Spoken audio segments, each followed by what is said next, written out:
Greetings and salutations, Real Estate Undergrounders. It is Ed Matthews with the Real Estate Underground. Thank you so much for joining us today. As always, if you get something out of this episode, I would very much appreciate you hit that subscribe button or that follow button because it certainly helps us grow. And to the many, many, many people that are listening right now, thank you. And we certainly appreciate you. So with that, I am joined today by Peter Neill with GSPRE. He is in a business that is near and dear to my heart. And he actually is from the Philadelphia area and is somebody that is occupying my old stomping grounds down in the Philly area. So, Peter, welcome to the show, and it's good to see you, my friend. Ed, it's great to be here. I'm excited to chat with you and talk about real estate and all kinds of things. Yeah, so let's get into it. So, for those folks listening out there who may not have come across you or your business, why don't you tell us who you are and what you do for a living? Sure. So like you said, my name is Peter Neill. I am one of the co-founders and partners at GSPREI. And we're a vertically integrated real estate investment company, primarily focusing on single family redevelopment and new development, and primarily in the workforce affordable housing space. So typically the properties we focus on are in urban metropolitan areas and the surrounding suburbs.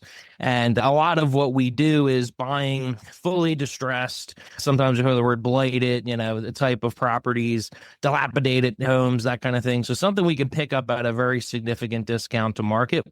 We go in through with our construction crews, fix the property up, and then typically we'll lease it out and put long-term financing in place. So kind of like a burst strategy, or we'll sell properties as well. You know what I mean? So kind of a combination of the two. So in layman's terms, what Peter just described as rehabbing or flipping, which is something that I tell people I don't drink, I don't do drugs, but flipping is my vice, right? And so it's something that just gets me out of bed on Monday mornings, and for a lot of different reasons. First, it's fun, but secondly, you are really contributing to a community in that you're buying houses that are banged up and converting them, rehabbing them into really nice, clean, safe places for people to raise their families. The community is certainly improved because the neighbors must love you, right? Sure. Sometimes, right? At least. And depends, but yeah, a lot of times they do. Yep.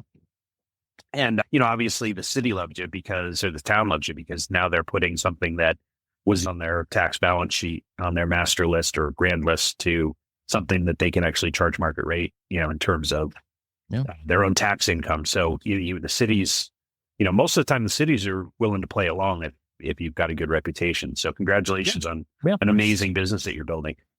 Yeah, it is a good thing. They certainly haven't eliminated all the red tape, but they are, especially we do a lot in Baltimore and Philadelphia, and the politics isn't, it's there, but everybody agrees on both sides of the aisle and the people in charge that there's an affordability crisis.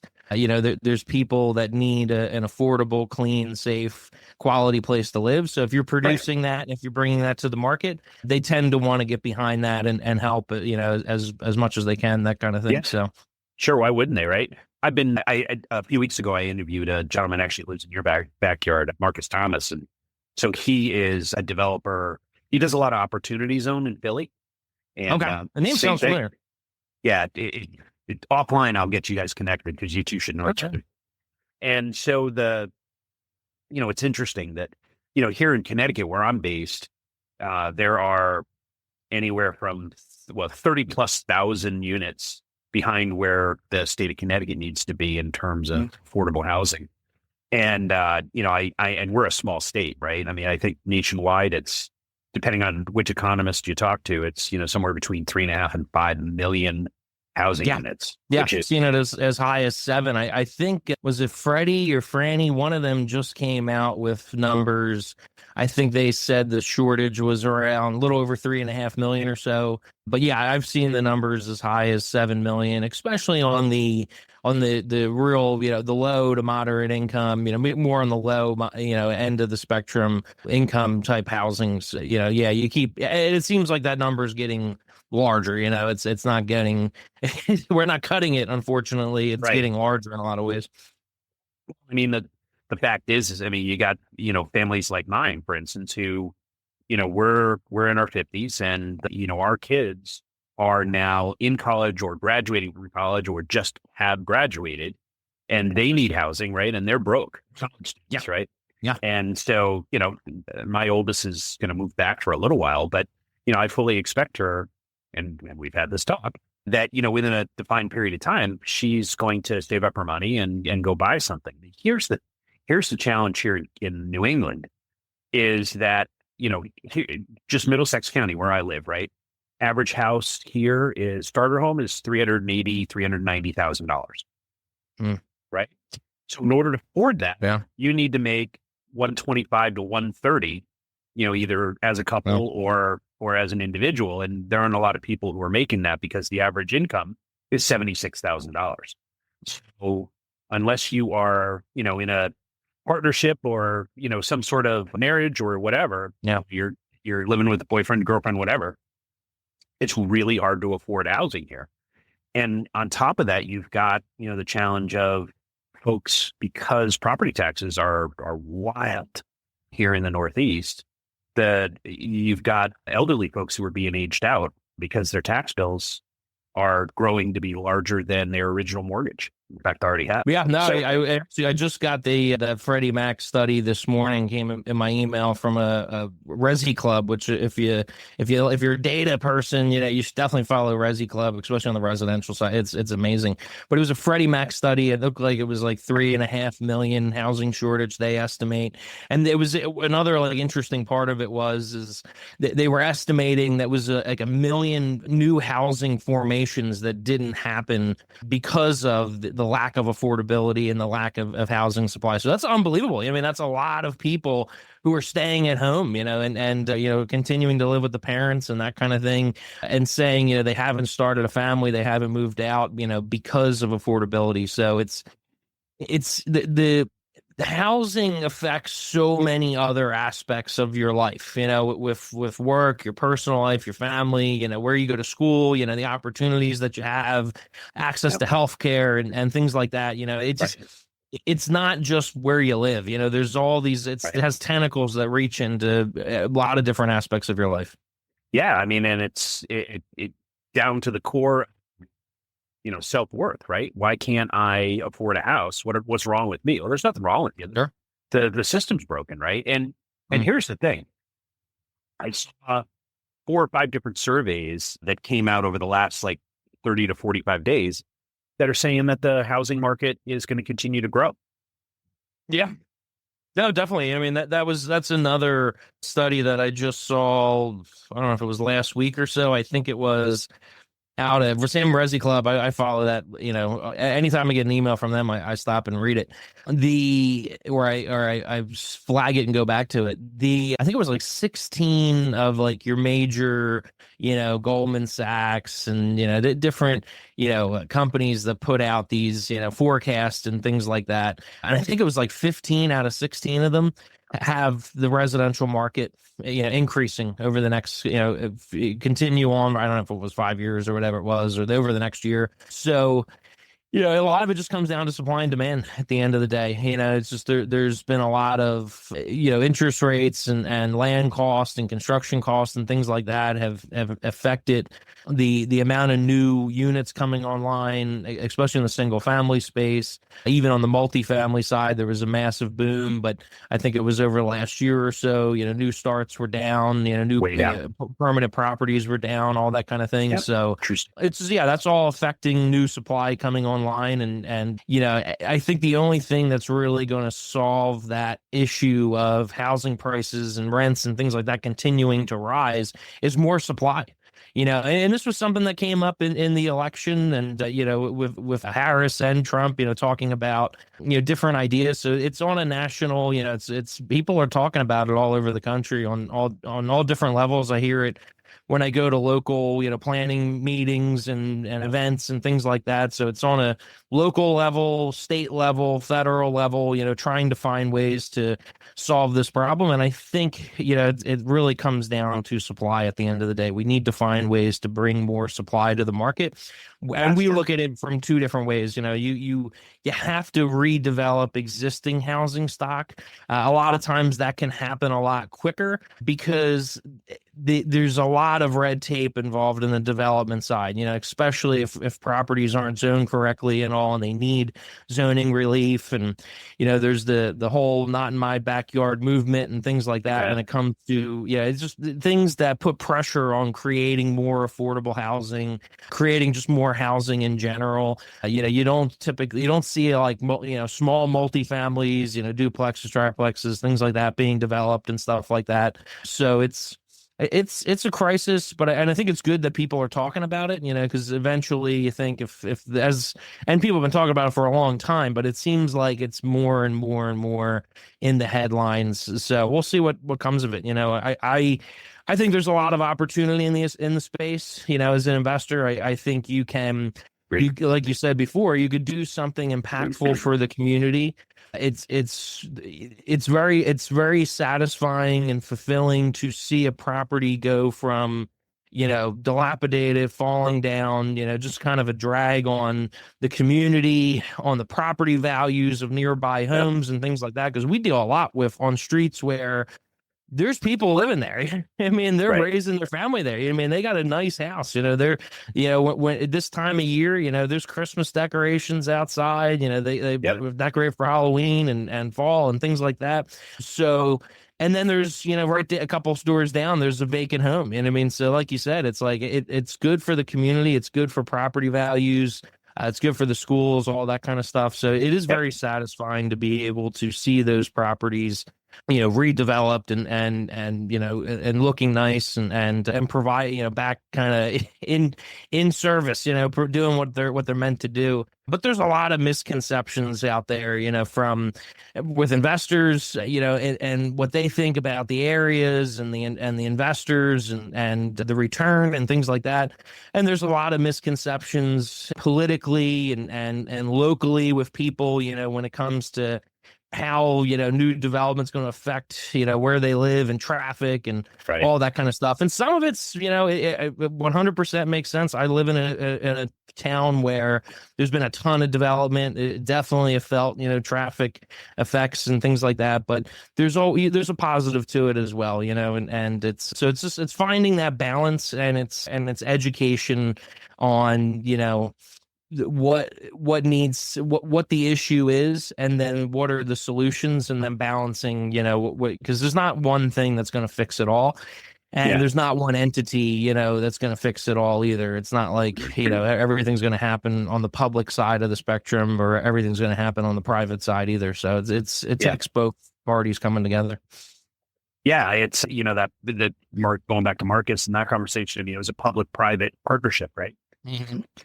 And it's, one of the things that I'm always interested in when I talk to folks that are in the redevelopment game is, when you look at a property, right? I want to kind of step you through your process, okay? Because I want to understand it.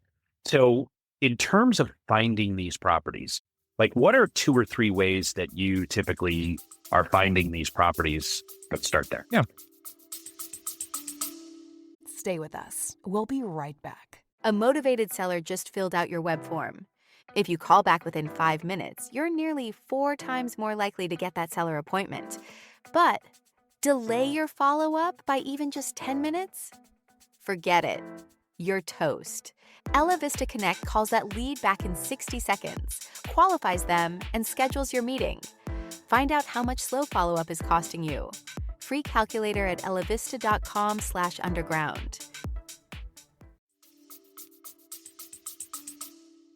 Yeah, it's a little bit different in Baltimore than it is in Philadelphia, and they're probably, I would say, our 2 main markets that we invest in, more so Baltimore than Philly, because of a number of different reasons. A lot of it just having to do with pricing and kind of some institutional, New York money coming to the Philadelphia area, raising prices over the last few years. And I would say, for us in Baltimore, a lot of it is auction sites. So there's a few auction sites, one in particular that we have a great relationship with the owner of, and we get a lot of product through there. It's a lot of good deals that make sense, that fit our model. We deal, when you have a lot of properties in an area, you tend to get phone calls from wholesalers, real estate professionals, that kind of thing. So that's nice. When people are calling you, that's nice. Not everybody has that ability, especially if you're just getting started, but you can call them, and you look for the We Buy Houses signs. And if you have access to like the MLS and things like that, look at the agents, look at who's selling properties, look at who's active, look at who has listings, all that kind of stuff, reach out to them, have a conversation, that kind of thing. So we're fortunate. We get a lot of calls, and we have a kind of a core, group of wholesalers, that bring us deals on a regular basis. And then also when you're in an area that you've kind of defined as, we like this area for a number of reasons. And I always say, like, our secret sauce, and I wish I was smart enough that we did this purposely, but this is something that kind of happened. And as we constantly analyze what we do and why we do it and what's working and what's not working, all that kind of stuff, is we tend to invest a lot around hospitals. I know when we launched our two funds right now, and we were analyzing what we'd done over the last couple years and how our strategy has shifted and things like that, it was like, wow, like 90% of our portfolio is like in this radius, around hospitals. And the reasoning for that is most hospitals, not all of them, but a lot of them do what they call community investments. So they invest a lot in the communities. They own properties around the hospitals. They own land around the hospitals. They invest in different programs and things like that, into their communities, because they don't want to be in war zones. They don't want to be in areas that are heading the wrong direction. They want to be in areas that are heading the right direction. So it was something where we were seeing it as, oh, these are good places for a number of different reasons, without necessarily realizing what was driving that per se. And then we realize it's the hospitals. I mean, that's what I love about, like, I think it's My Maps on Google. You can put all your addresses into that. You can see everything. And when you're investing in scattered site single family, like, that's awesome. And then I love it because too, like, I'm not, my partner Ron, and we have some boots on the ground that are really active every day in the portfolio. They could tell you all the addresses. I'm not as my memory is better with names and faces and things like that. Whereas I always forget, like, what address is that? I guess I have more of a photographic memory. It's like I could picture the house before I could tell you, like, what street or number it is. But when you pull it up on like a My Map, when somebody sends me a property, my first thing I do is I go to that and I see how close is that to where we're investing in, because we do have pretty defined pockets. So where I'm going with that is when you have the defined pockets, we do direct to owner, direct to seller type marketing as well. And a lot of that's phone calls, and I've spent time in commercial brokerage doing a ton of phone calls. So I'm very comfortable with that. And sometimes it's a letter or a postcard or something like that. But a lot of times it's just, you'd be surprised. I just talked to an owner last week. They actually had the property listed, and the agent was not getting back to me at all. It's a great property. We'd like to have it. Right in our area, right in our wheelhouse. And I looked up the owner, found their phone number, called them, picked up in like 2 rings, had a great conversation. So, and I have a million stories like that. So, just stuff like that. So I would say, like, the 3 buckets are the sites, the auction sites, the wholesalers and agents and things like that too, on and off market deals, and then just direct to owner, direct to seller type stuff as well. Yeah. So when we're talking about auction sites, we're talking about Zome, XOME, we're talking about auction.com. Well, no, the one in Baltimore, it's called Ashland Auctions. It's a locally owned, like they're only in like I think there might be Maryland. I've seen some stuff in Philadelphia on there, but like, it's like one in every, couple, 100 so deals or something like that. A lot of it tends to be in that market. I think there are offices in Baltimore or like, around the surrounding area, something like that. So yeah, it's more of like a local. It's interesting, it's just like, it's just a more common thing. Like, whereas in Philadelphia, you don't really, I think you could buy stuff on auction sites. I think some of the ones that you were talking about, I've seen stuff through there, and I know people that have bought stuff like that, but usually auction sites in Philly are not as common. Typically you tend to find deals off market. Like for us, we've certainly bought a few things in Philly over the last year or two, but all of that's come through like attorneys, friends of ours that happen to have a beat on somebody was moving, or somebody. Right. Actually, I think the last couple that we bought, it was like the people were moving. They were relocating out of the country for a job or something like that, and they didn't want the the out of state or out of country management hassle, that kind of thing. Right. And speed was important, right? Yeah. It's interesting when I meet with a homeowner, one of the things I'm immediately trying to uncover is, are you looking to max out on dollars or are you talking speed? Because it's typically there's a blend, but there is gray. Obviously, it's not all black or white. But if you are looking to max out, I'm happy to introduce you to realtors that will help you do that over a 60 to 90 plus day time frame. But if you need out like in 3 to 30 days, like we're working on a deal right now that's at the back end of a tax sale process, and the tax sale is January 20th or 24th or something like that. Mm-hmm. And they basically have a week to get this thing under contract so that we can solve the problem. One thing I would say is like we tend to buy from investors. And vacant properties, a lot of them could be what I call like a speculative investor. Like, so they're not necessarily an active manager or even a passive manager. Like they're working with a property manager or something like that. They maybe got into Baltimore at a time where you could really buy properties, these types of vacant properties super cheap. And then they were just looking for the market to rise, which it has. It's like some of them I see like where they were able to pick it up for like 5,000 or something like that, which you can still find properties like that, but they're typically it's almost like a lot, or just a shell, the roofs collapse, that kind of thing. And that's great, because it's like for us, we're running the construction company. My partner Ron was started as a builder, so he did new home building for years. And Gilmer, who runs our construction down there, prior to him working for us, he was a builder. So he was doing mostly new home construction in the DC, Baltimore area.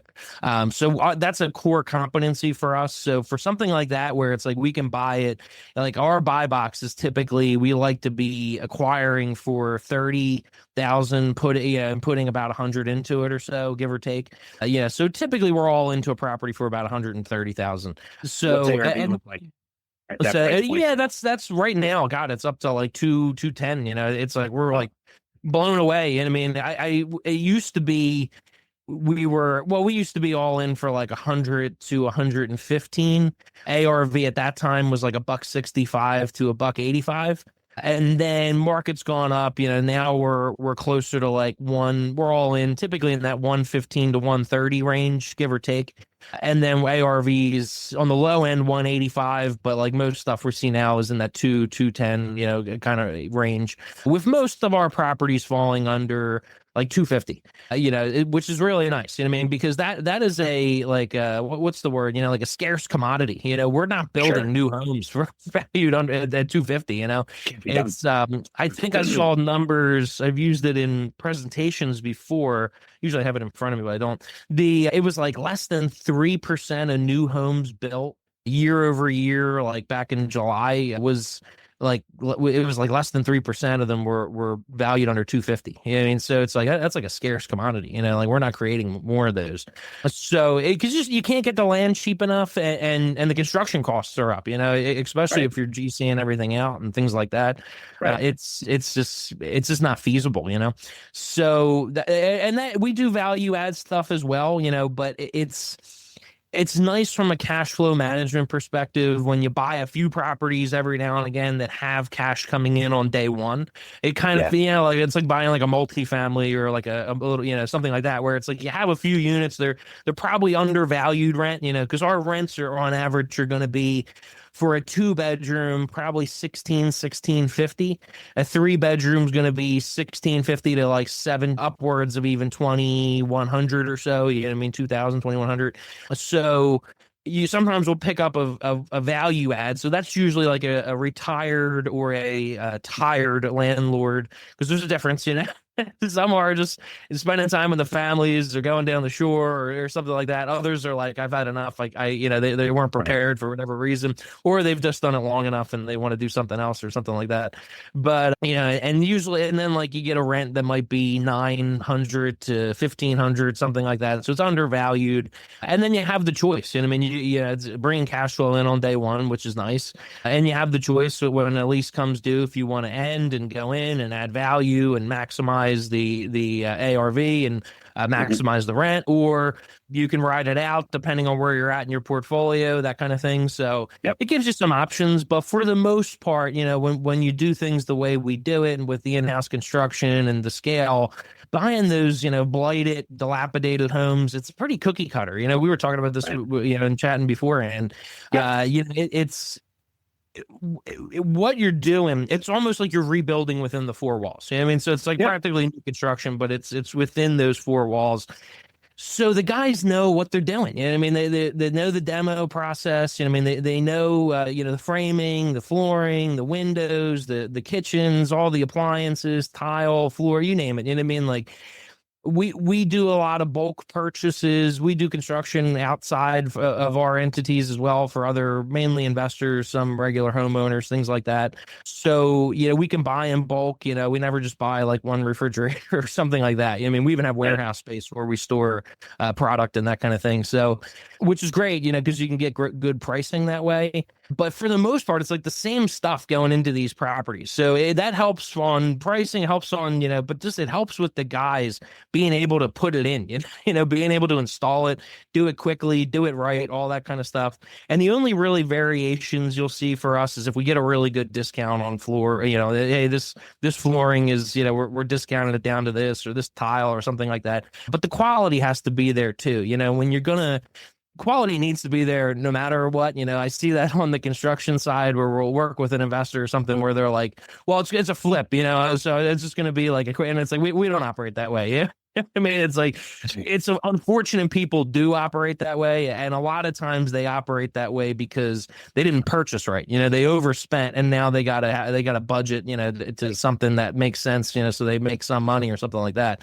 We don't operate that way. There needs to be a certain level of quality, whether you're selling the property and especially when you're renting it, because you're going to be continuing to manage that property. You know what I mean? So you're going to have, you're going to be doing the maintenance calls and things like that. And that's another reason we like the new construction, full redevelopment type of product, because it's a lot less work from a maintenance perspective than a value add, because the value add, even with us, my partner Ron's been doing it over 20 years. Gilmer's been doing it like 30 years. With a value add, even they don't have, x-ray vision. You know what I mean? So you might think, this is going to be a $25,000 renovation or something, open a wall, something like that. I mean, so it's like all the experience in the world is still, you could still have those things that come up that you couldn't really plan for. You know what I mean? So you have to, if you're buying right, it's built into it. You know what I mean? But so on the value add side, we do it, when it makes sense, and we feel like the price is right,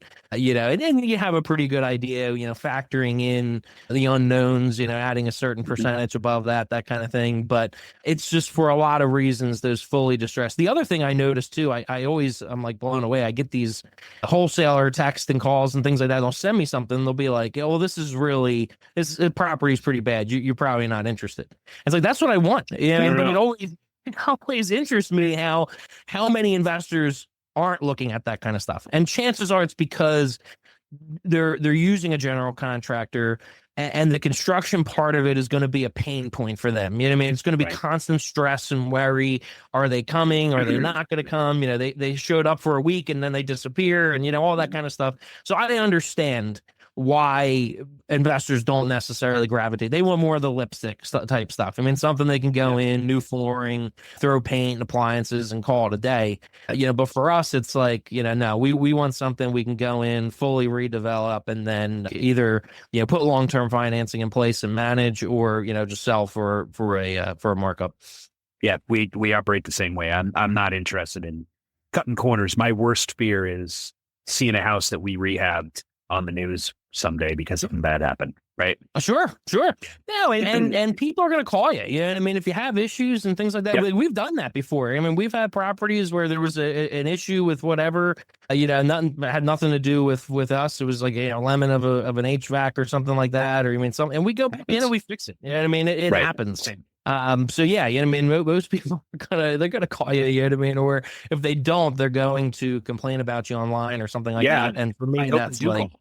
Right. Yeah, right. Exactly. You want the chance, to make it right, that kind of thing. But yeah, it's, because your reputation's everything. And the reputation isn't just with investors, it's with your tenants, it's with the subcontractors and things like that. I've seen that before with companies I've looked at investing with and all, or people, my investors have said, hey, can you, look into these guys for me or something like that. And when I see complaints from contractors and tenants and that kind of thing, it worries me. It's just like it speaks to their management, and it's just chances are they grew too fast, or it's not a priority for them, which scares the crap out of me. So it's just, your reputation isn't just with investors. It's a lot.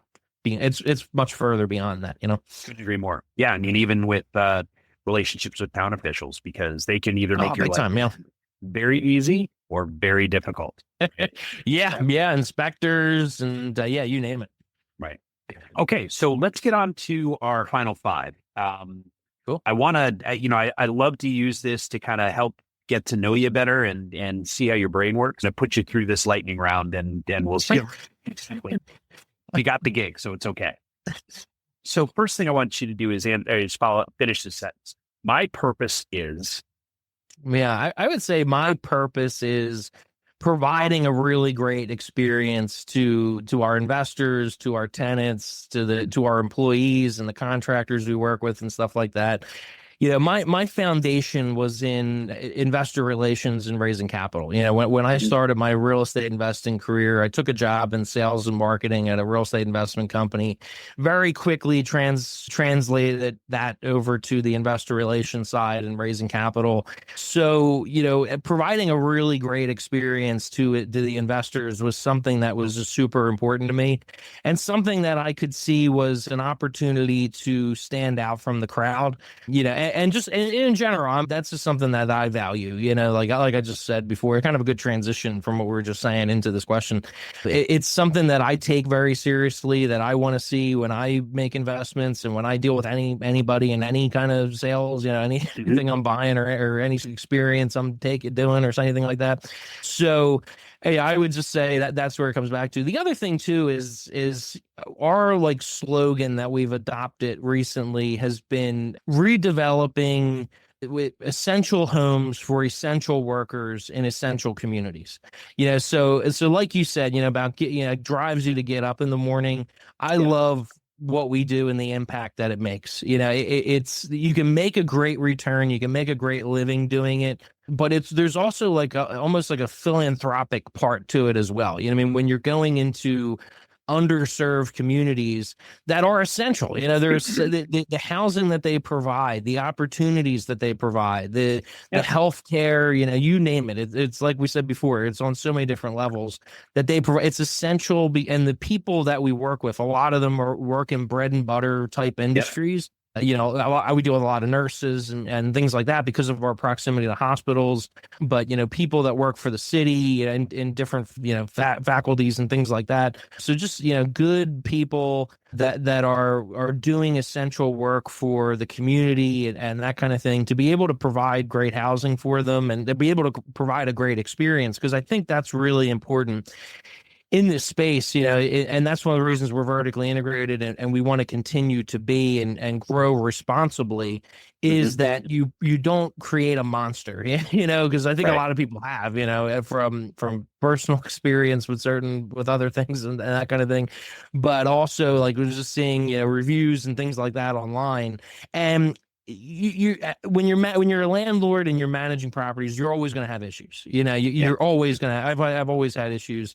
You could do all the right things, but some people, they're in a different place, personally, for whatever reason, and I don't take it personally. Yeah, I mean, as long as you can say you did what was right, and you put your best foot forward, that kind of thing. With scale, you're going to have issues. It's part of the business. If that's something that bothers you, then this is not the business for you. Right. But at the end of the day, I think it's so important that you treat people the way that you want to be treated, and meet them on their level, understand where they're coming from, and then provide a great experience for it, and just, it's so, just to listen to people, that kind of thing, is just so important. So I think just overall creating a great experience for everybody that I relate to, which kind of builds off a legacy. And I mean, at the end of the day too. So sure does. All right. So I'm always interested in mentors and folks that have had an effect on your thinking and your perspective as you've grown your business. So I'm curious, what's the best advice you ever got and who gave it to you? Yeah, well, God, that's such a loaded question, because I've gotten a lot of Yes, over the years, solicited and unsolicited advice. I was really fortunate when I graduated from college to go to work for the mortgage investment company, real estate investment company, and I worked in investor relations, but I was like the right hand man, per se, to the CEO of that company, and he told me that was like my foundation, like when I first started, it was like practically day one. Like in one hand, he gave me Rich Dad Poor Dad, which totally changed my how I looked at things, and I grew up, my father was a property manager, facilities manager. So I grew up like in real estate from the management perspective and never really looked at it from the owner's perspective. And so that really, tied the pieces together for me. And then like in another hand was the recording for Earl Nightingale's The Strangest Secret. So it was the personal development side of the business, because a lot of it has to do with mindset. And I see this all the time, going back to tenants and things like that. A lot of times I feel like you're a therapist or something like that, because it's like, the person could have something going on in your life at work, in their life at work, or something that has nothing to do with you, but they're taking it out on you, because of whatever reason and things like that. So that really helped to put the mindsets kind of stuff in place. So I think that's such an important part of this business. But the advice that really sticks out was I did kind of like an apprenticeship type of a deal he's a commercial broker, investor, developer, spent a lot of time with him. And one thing that he told me, he got his phone out and he said, when I started this business, I had a mentor that said to me, if you just pick this thing up, you are going to be successful. And that is something that has really stuck with me. And, I've had a lot of investors tell me that, how much they appreciate our communication and things like that. I've had people tell me like, oh, I'm exiting this investment or whatever. It was making money. Everything was going well in that sense. But anytime I had a question or needed something, I would call, I would email, and I just couldn't get a response back. It was weeks it would take to get something back and all. And, so I'm coming in with you because, I'm going to put more money with you because of it or something. So it's so important, that you're communicating, and that and when people call you, you get back to them. When they email you, you get back to them. When they call you, if you're available, pick it up. And that can really, like, on the investment side of the business with raising capital, on the acquisition side of the business, you're going to have better, find deals and things like that. Brokers are going to want to send stuff to you with contractors and all. So it fits kind of every bucket of the industry. But that's probably one of the best pieces of advice that I received, and something that I always tell people, because you will stand out, like in a very good way. I've even had it where people are like, I wonder, like, is he desperate or something? Because he'll pick right up and and it's just like, this is just the way that I operate. I mean, I've operated this way for 10 years because I'm the kind of guy where I don't like to have something sitting around, for like it's a stressor, right? That you don't need. It causes I won't be able to sleep as well. I like to, at the end of the day, kind of go through the emails, go through the phone, and get back to people. Now, if it's something that I know what it is and it's going to take a moment or whatever, maybe I'll push that to the next day. But I just, that's the kind of person I am. You hit the nail on the head. It's a stressor. It's going to cause anxiety. If I know something's there and I can get to it, I want to get to it right away. Yeah, our effort is, or our policy in house is, same day return, right? Yeah. Whether it's an email, phone call, text, it takes 5 minutes. Yeah. And sometimes it doesn't. Sometimes it's a longer conversation, but that's okay too. Yep. Couldn't agree more. Okay. So we've been talking about the positive and the wins and the successes. I think personally, I learn more from my mistakes than I do from my successes. And A, it keeps my ego in check, and B, it allows me to grow, right? Pain and growth are often, simultaneous, right? And so I'm curious about a mistake that you've made professionally. How did you recover from it? Yeah, God. Well, I've been really fortunate on like the deal side of the business to constantly have really good mentors around me, so I don't think I've made a whole lot of mistakes in that arena. I think there was, because I'm dealing with, guys who have been doing it for 20 plus years. I mean, so at that point they made a ton of mistakes. So I was really fortunate to leverage their mistakes and maybe not have to make certain ones, because I was able to kind of learn through them. But I would say there were properties early on, that we owned in New Jersey and even in Baltimore and Philadelphia that we've sold over the years for various reasons. Sometimes, you need the cash for whatever, so it was just like, but then you see the appreciation in the market and you just kick yourself in the ass. You know what I mean? It's just like, oh my God, why the hell did I ever sell that? Especially some of the Jersey properties. Jersey's got a lot of supply constraint in the workforce, affordable housing type stuff. And well, it's not even usually that product's maybe you call it workforce, but like, property values there for us, we're usually in the 400 range or 300 range or so. But you kick yourself in the ass for that. We had another property that we bought in Baltimore where it was, the location was great, but it was bad too. So like locations like a multi kind of like, I always like a good example of it to paint a mental picture would be like retail behind other retail. Like you can be on a great, I call it Westchester. I live right on Westchester Pike here, but like a great, area where there's a ton of traffic. So it's like that's a good location, but your retail is behind somebody else's retail. It makes it, so it's kind of a good location. For us, this was a property that we bought that was in a great part of the city that we like, and that's moving in the right direction, all that kind of stuff. And when I say that, that's one thing I didn't say earlier, is like, because people always ask me like, are you investing in war zones? And no, not at all. Like we stay out of those as well. There's areas where crime is trending in the right way. You're always going to have crime in urban metropolitan areas. And you unfortunately have more now than you did even years ago because of various reasons and stuff like that. Since COVID, it accelerated in a lot of ways. You bet. But, you want to look at, where that's trending. But the other part, and then like, just the economy, like transportation, all that kind of stuff.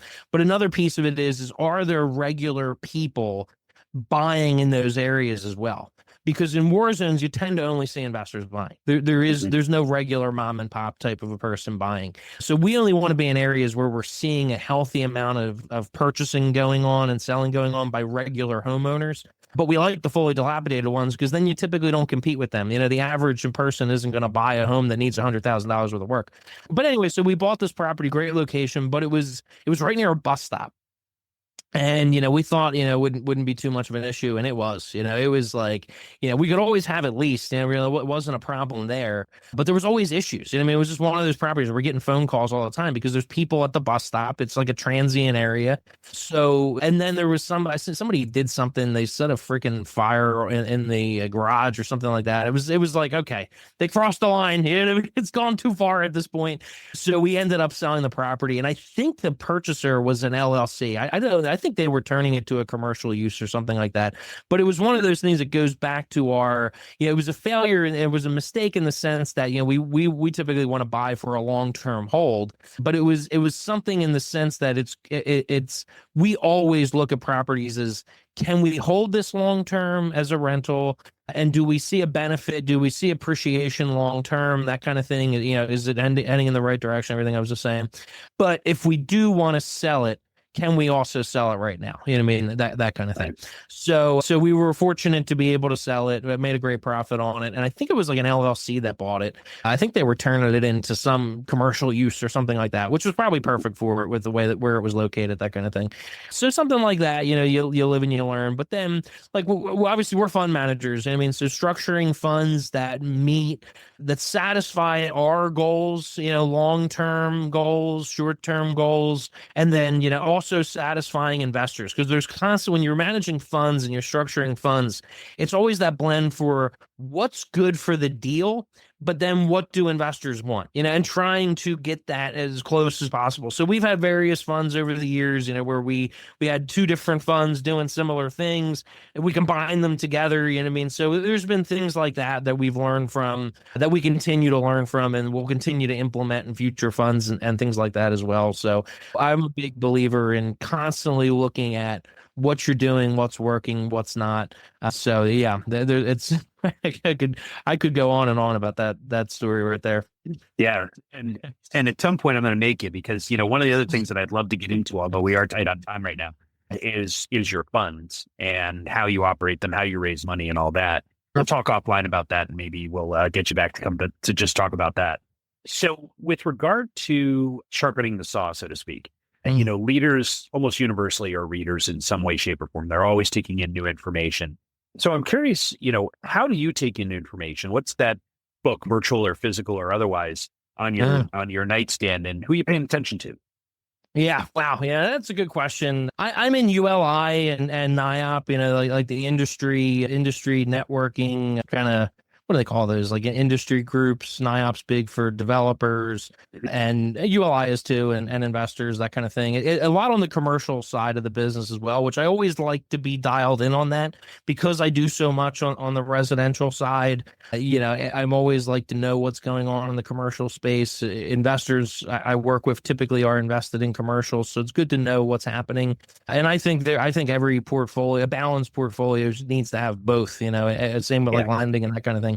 Yeah. But so ULI, NIOP, I follow those. You know, when I get emails from them, I try to go to the events when I can, that kind of thing. Great industry information, data-driven research, that kind of thing. I like I said before, Resi Club. When I get an email from Resi Club, I stop, and if I have the time to read it, I read it. If I don't, I'll usually glance it over at least, and then I'll star it and get back to it.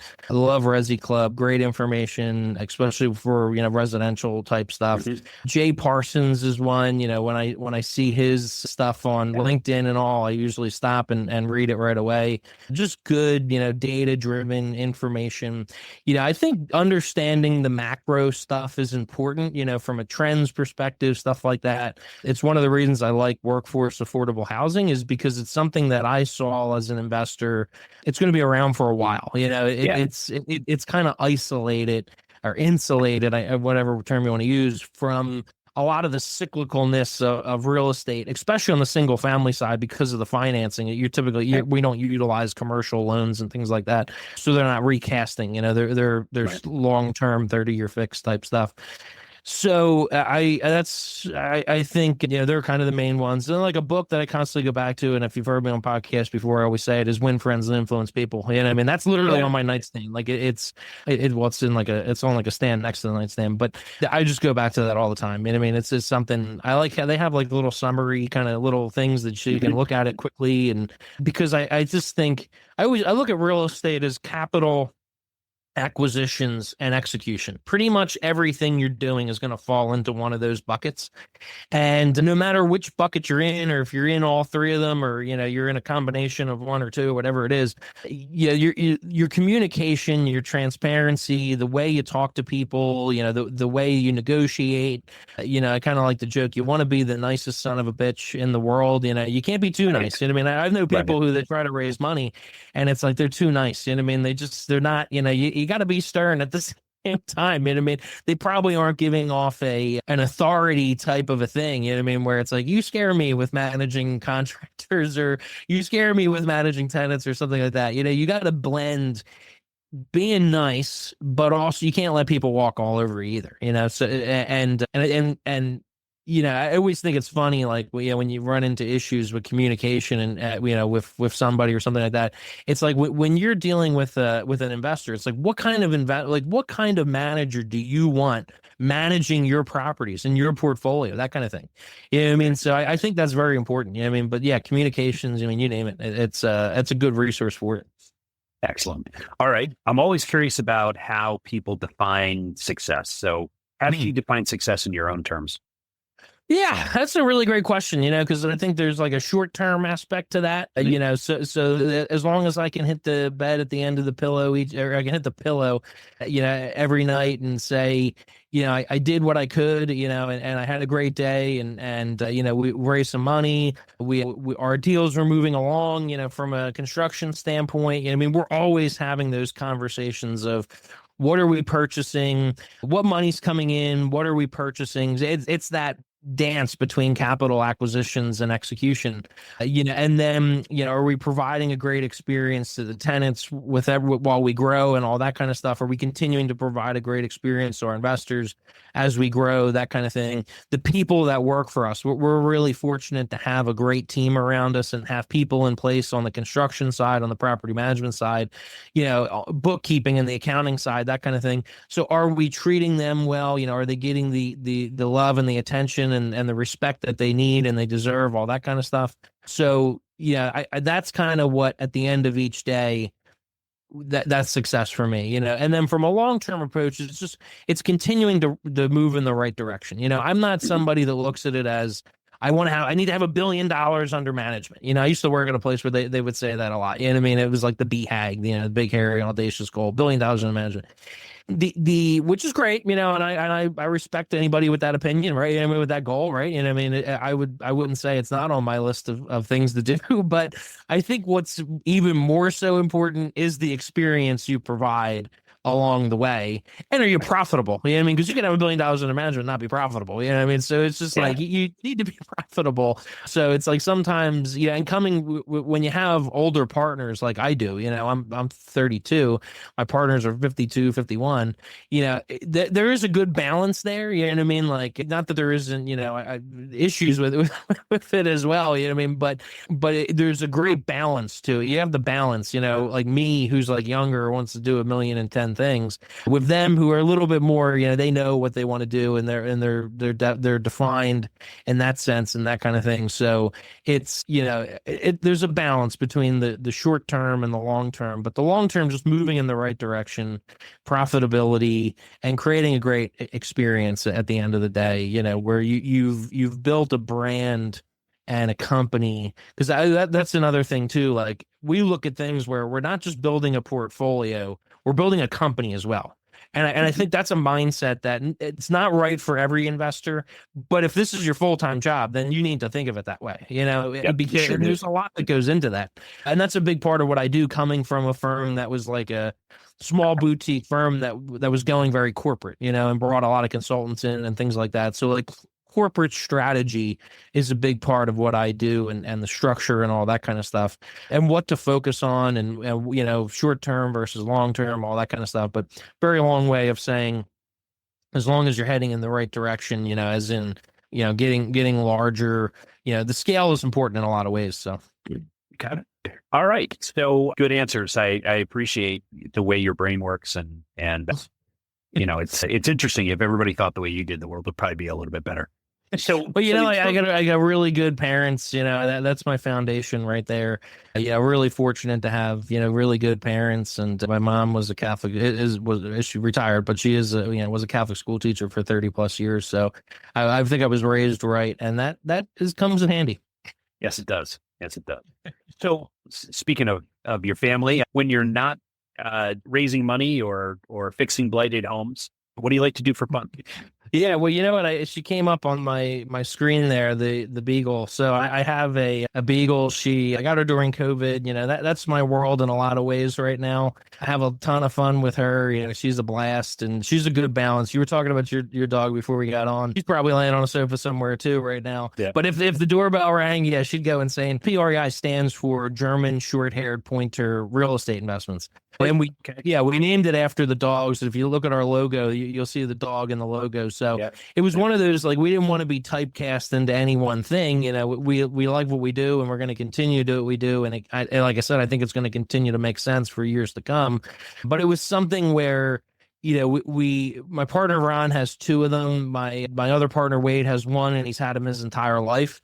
And I've always been a dog person. We grew up, I had Chihuahuas, and then we got the Beagle. So she's a hunting dog, like a GSP. But they both told me, you know, they're too insane. You know, with starting a business, the energy levels are off the charts, and they are. You know, Ron's dogs are like nuts. They're literally bouncing off the walls.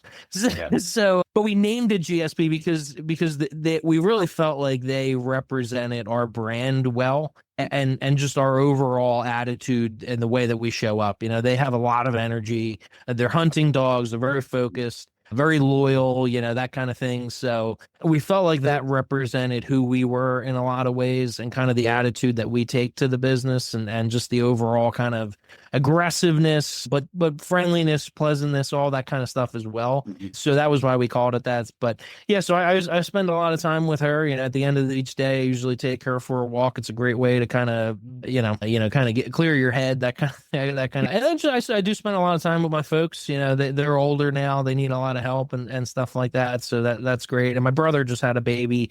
She's going to be 2 in February. So I spend a lot of time with him and his wife, and Catherine, her name is. So I'm a very proud uncle. And I do a lot of cooking and that kind of thing. They don't like cooking, so I'll bring a lot of food over and stuff like that. So that's my kind of world when we're not doing this stuff. Right on. Okay. So if people want to learn more about GSP or you, or anything to do with the business, what's the best way to get a hold of you? Yeah, you know, I would start with gsprei.com. It's a good place to find out a lot of information about what we do and who we are and our fund opportunities. And you can listen to webinars, other podcast interviews, things like that. And then, you know, obviously on LinkedIn and Facebook, that kind of thing. So, you know, definitely feel free to reach out. You could schedule time with me on the website. So like I said before, I'm big on, you know, phone calls and things like that. So we do have an office in Chesterbrook. I think we talked about that. You can always meet us there too. So it's, I always like to be accessible and have a great conversation and find out how we can maybe align with your goals and help you, achieve whatever it is that you're trying to do. Excellent. Well, Peter, Neill, continued good fortune, sir. And it's good to see you. And thanks for coming today. Yeah, thanks for having me, Ed. It was great to be here. This has been the Real Estate Underground. Don't forget to subscribe. It helps us grow. Until next time, Undergrounders, remember your real estate journey begins with a simple step forward. Now get to it. Bye for now.